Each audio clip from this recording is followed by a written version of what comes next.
kind of a shift in perspective, and that was huge for me. I doubled my business, and then I've doubled my business again, and every year I just kept growing and growing.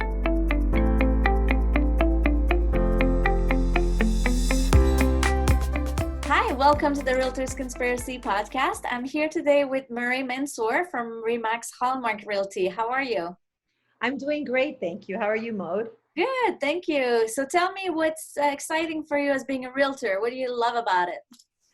My favorite part about being a realtor is helping people achieve their goals, helping them kind of start from the beginning, figure out what their intentions are, what their ideal situation would be, and then kind of bringing it together. I call myself a mediator.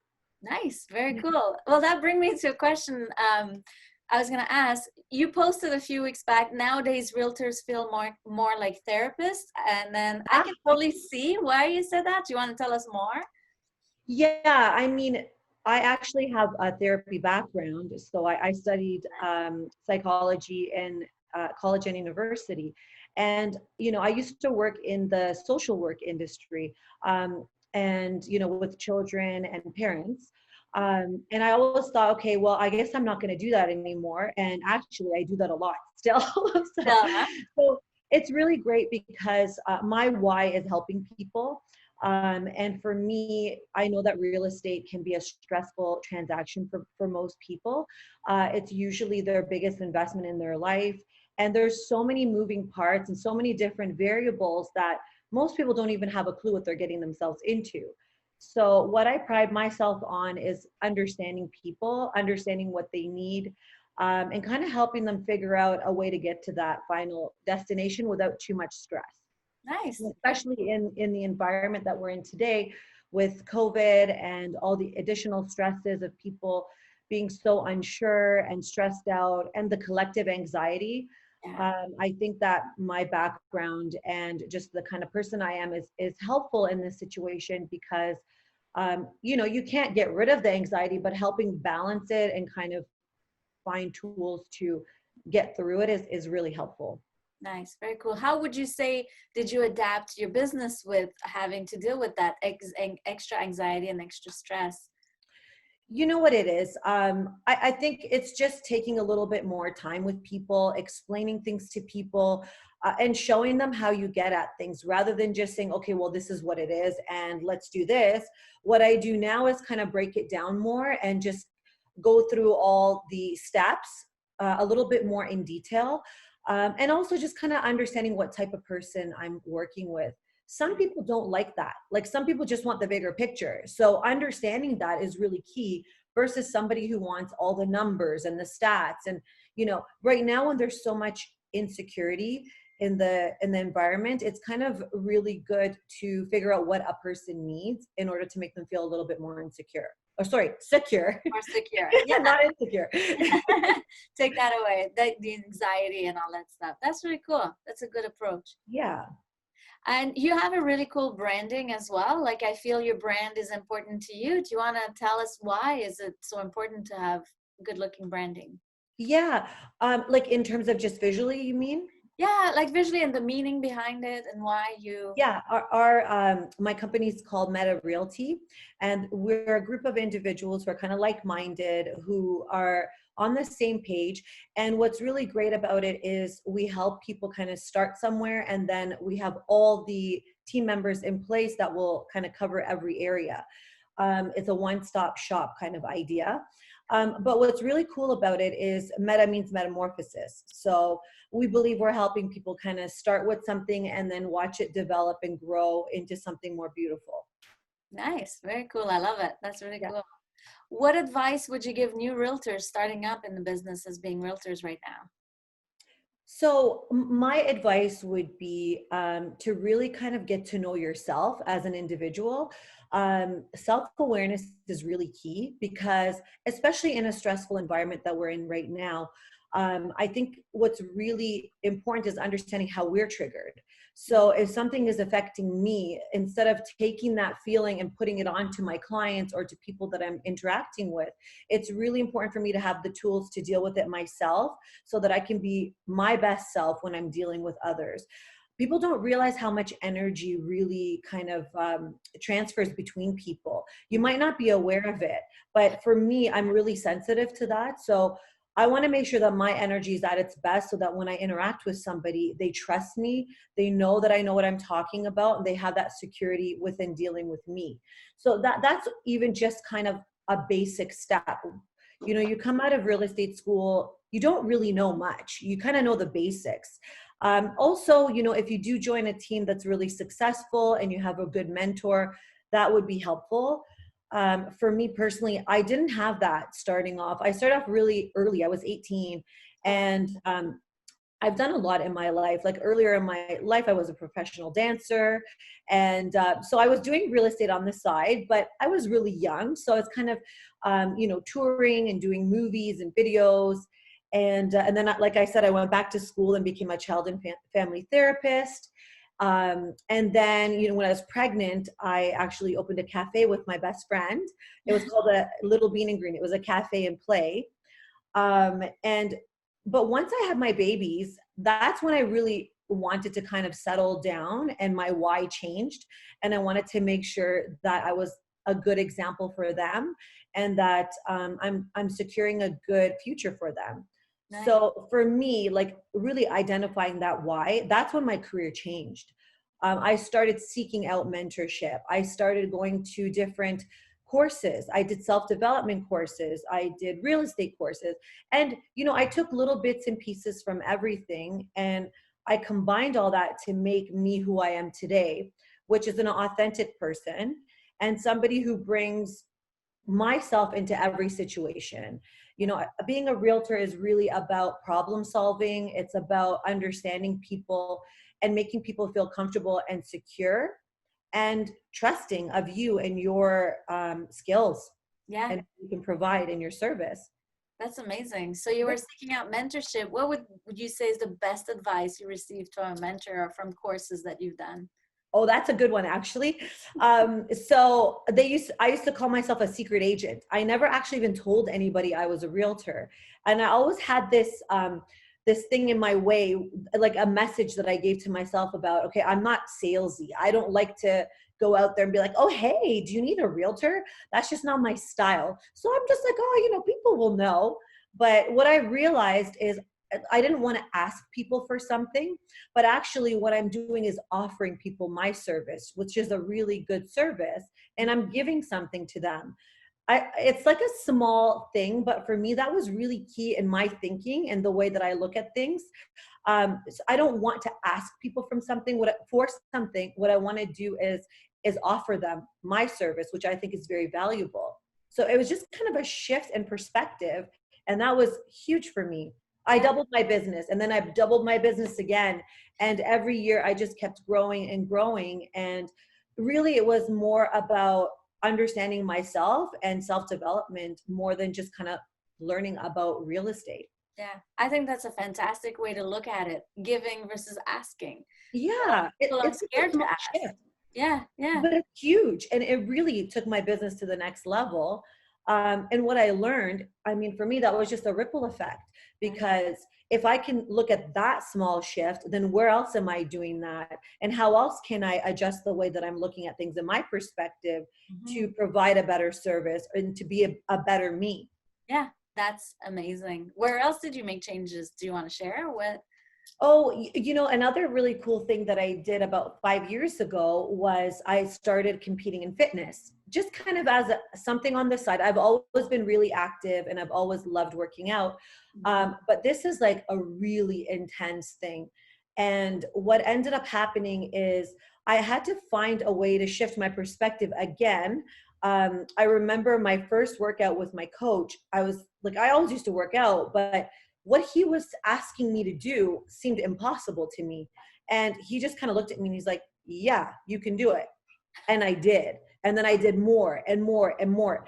And that shift for me was huge. You know, after having two kids, you know, being like mid 30s, you know, and being able to get on stage with women half my age, and you know, just even just achieving that type of um fitness goal, you know, like that type of level of fitness was huge for me. And what I realized is there's so much that you can do that's possible, that we put limits on ourselves.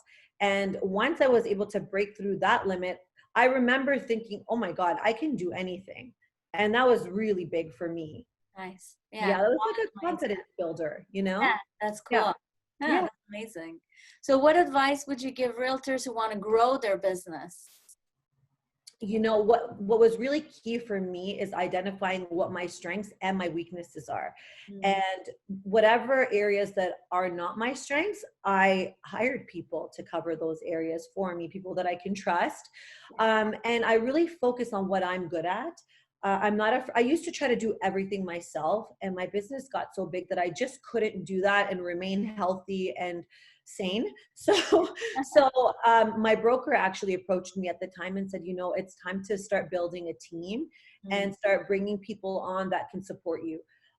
My struggle is kind of finding the people that can support me. I usually just hire people that I really like. it's fun, so huh?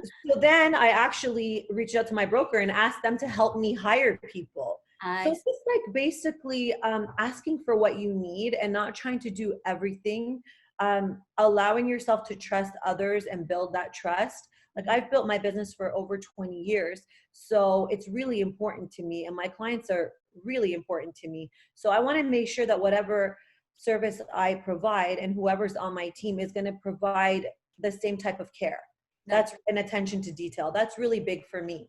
So yeah, I guess, sorry, to summarize that long-winded answer, I would say just ask for help where you're not feeling confident. Yeah, that's amazing. And Mm. then how do you keep your team accountable now that you have built a team and they're supporting you? So I try to recommend books to my team. We have weekly team meetings where we kind of talk about what we're dealing with. It's more of a family.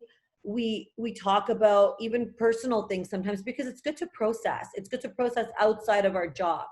Um, our work is very stressful, and we're dealing with a lot of people's emotions. So it's really important for us to also have an outlet. I also really recommend being active. A lot of my team members, we do a group Zoom workout every morning at 10 a.m. And a couple of my team members are on that. So we try to kind of maintain a healthy lifestyle overall. And I try to support them with that too. Yeah, that's amazing. That's great. Yeah, That's huge.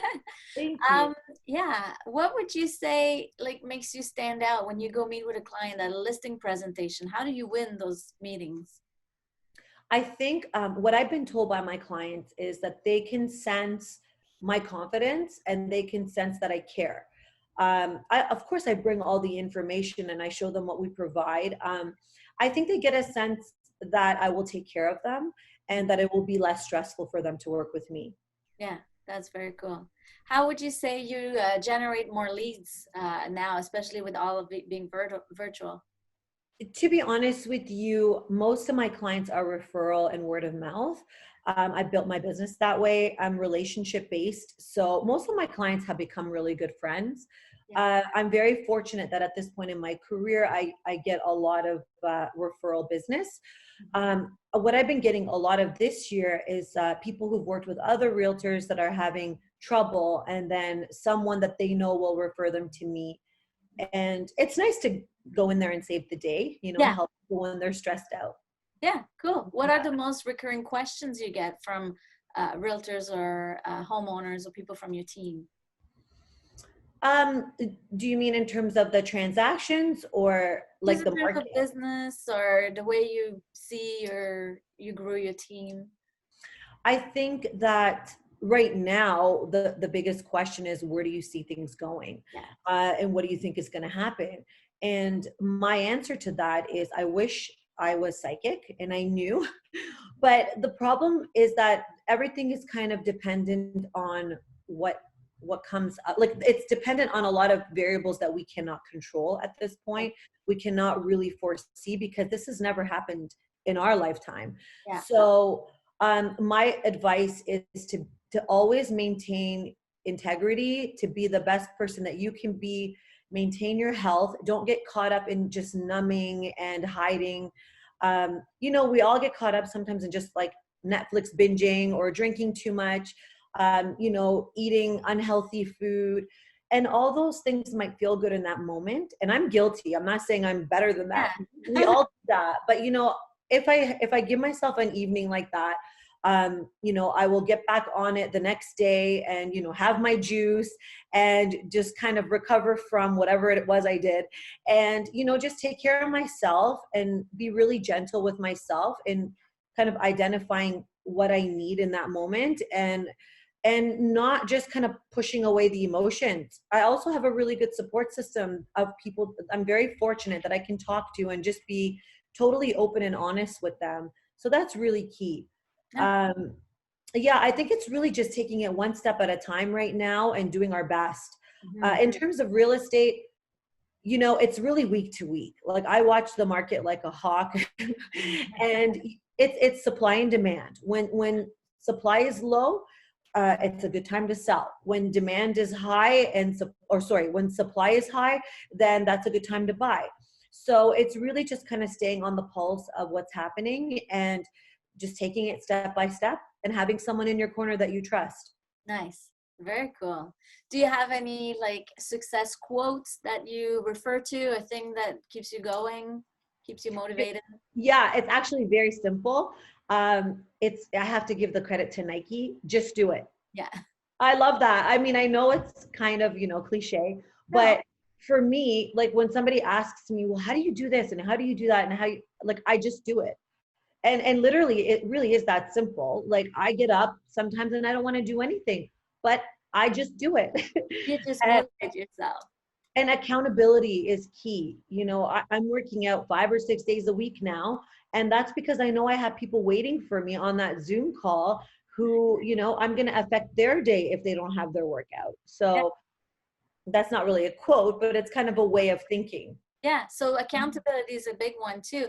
Do you have like, because we're all procrastinator, but then we put systems in place to be accountable. So what would be systems for you? Like you're counting to be there for others at 10. What else Mhm. do you have in your business or your life?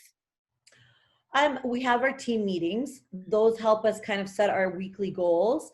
I have a partner and she's on me. Like we are a really good balance because we kind of fill in the gaps with each other. So if I made a commitment and I'm not following through with it, she'll call me and say, hey, what's going on with this? So just putting people in place, calendars are huge. And I'm a bit of a free spirit, as you can probably tell with my life story. I like to kind of just do what I feel. But you know, I can't do all the things that I want to do now if I function that way. So it's just kind of adjusting that and putting things down into a calendar, timing it, you know, having reminders, alarms, things like that. And also scheduling things in your life that are for you, you know. So I still do my dance lessons. I still do my workouts. I do my meditation. Oh, another really big thing that I do is morning and evening rituals. Love it. So yeah, so in the morning, what I try to do before I open up my emails and my text messages is I'll just sit up, I'll do a quick 10-minute meditation. I'll open up my journal, write a paragraph, and it could just be something I want to manifest. It could just be something I'm feeling, a dream that I had, get it off my chest, and then start my workout and my day.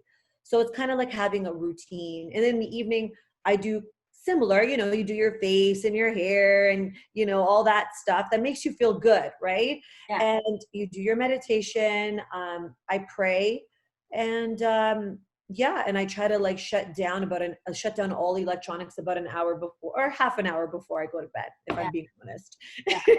Aim for an hour and do half an hour. That's perfect. Yeah, that's the goal, right? Yeah. That's Yeah. amazing. Thank you so much for sharing all of that. I wish we Oh, could my talk all pleasure. day about mindset and success. That's very Yeah. inspiring. Thank you so much. I really appreciate this opportunity. It was lovely chatting with you.